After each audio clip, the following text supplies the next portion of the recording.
بسم اللہ الرحمن الرحیم۔ تمام تعریفیں اللہ رب العزت کی بابرکت ذات پر، اور بے شمار درود و سلام ہمارے نبی محمد مصطفیٰ صلی اللہ علیہ وآلہ وسلم، ان کی ازواج مطہرات، ان کی آل اور صحابہ کرام پر۔ السلام علیکم ورحمۃ اللہ وبرکاتہ۔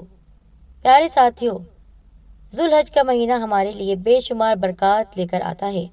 یہ مہینہ اللہ تعالیٰ کو بہت محبوب ہے، اور ذوالحج کے مہینے میں ہم یہ تو بے شمار عبادتیں کرتے ہیں، روزے رکھتے ہیں، لیکن ایک ایسا ذکر جو آپ نے ذوالحج کے مہینے کی پہلی تاریخ کو کرنا ہے۔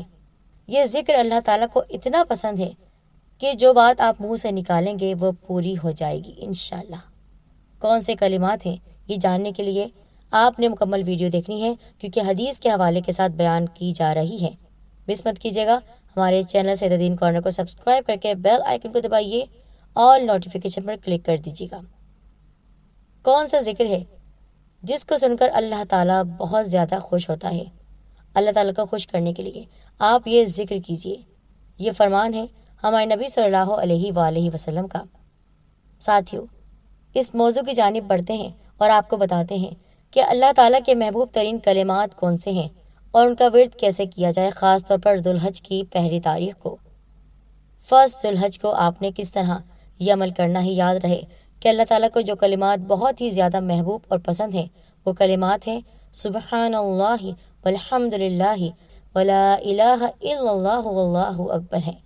ان کلمات کی شان اور فضائل کے بارے میں بہت سی احادیث مبارکہ ہیں، اور ہمارے نبی صلی اللہ علیہ وآلہ وسلم کا فرمان ہے یہ چار کلمات اللہ تعالیٰ کو سب سے زیادہ پسند ہے۔ کوئی حرج نہیں کہ کہیں سے ان کی ابتدا کر لو، یعنی سبحان اللہ پڑھ لو، والحمد للہ، ولا الہ الا اللہ، یا پھر واللہ اکبر الگ بھی پڑھ سکتے ہیں، ساتھ بھی ملا کر آپ یہ ذکر کر سکتے ہیں۔ صحیح مسلم کی حدیث مبارکہ ہے۔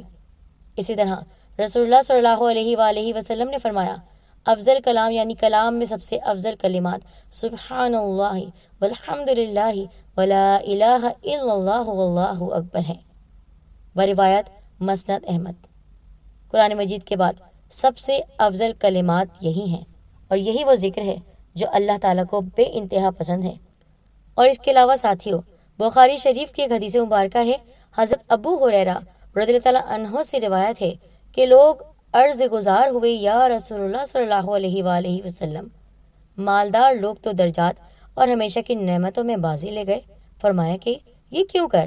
عرض کی کہ جس طرح انہوں نے نماز پڑھی تو ہم نے بھی پڑھی، جس طرح انہوں نے جہاد کیا تو ہم نے بھی کیا، لیکن انہوں نے اپنا وافر مال راہ خدا میں خرچ کیا، یعنی ان کے پاس بہت پیسہ تھا، انہوں نے اللہ تعالیٰ کی راہ میں اپنا پورا مال، اپنی دولت خرچ کر دی، جبکہ ہمارے پاس مال نہیں ہے۔ فرمایا ہمارے نبی صلی اللہ علیہ وآلہ وسلم نے کہ کیا میں تمہیں ایسی چیز نہ بتاؤں جس کے باعث تم ان لوگوں کے برابر ہو جاؤ جو تم سے پہلے گزرے ہوں، یا ان لوگوں سے بڑھ جاؤ جو تمہارے بعد آئیں گے، اور تمہارے برابر کوئی نہ ہو سکے مگر وہ جو تمہاری طرح کرے، یعنی تمہاری طرح یہ عمل کرے گا وہی تمہارے برابر ہوگا۔ تم اپنی ہر نماز کے بعد 10 دفعہ سبحان اللہ، 10 دفعہ الحمدللہ اور 10 دفعہ اللہ اکبر کہا کرو۔ تو ساتھیوں، یہ کلمات نہ صرف اللہ رب کریم کو بہت زیادہ پسند ہیں، بلکہ اللہ کے محبوب نبی صلی اللہ علیہ وآلہ وسلم کے لیے بھی بہت عزیز ہیں۔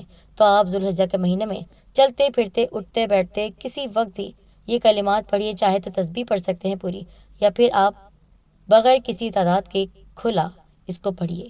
انشاءاللہ آپ کی جو دعا ہوگی قبول ہوگی۔ اپنا خیال رکھیے گا، اور یہ وظیفہ ضرور شیئر کیجیے گا، کامنٹ کر کے بتائیے آپ کو ہمارے تمام وظائف کیسے لگتے ہیں، اور مزید کون سے وظائف آپ چاہتے ہیں، تاکہ آپ کو ہمارے چینل پہ ہی وہ تمام وظائف ملے۔ اپنا خیال رکھیں، جزاک اللہ خیر۔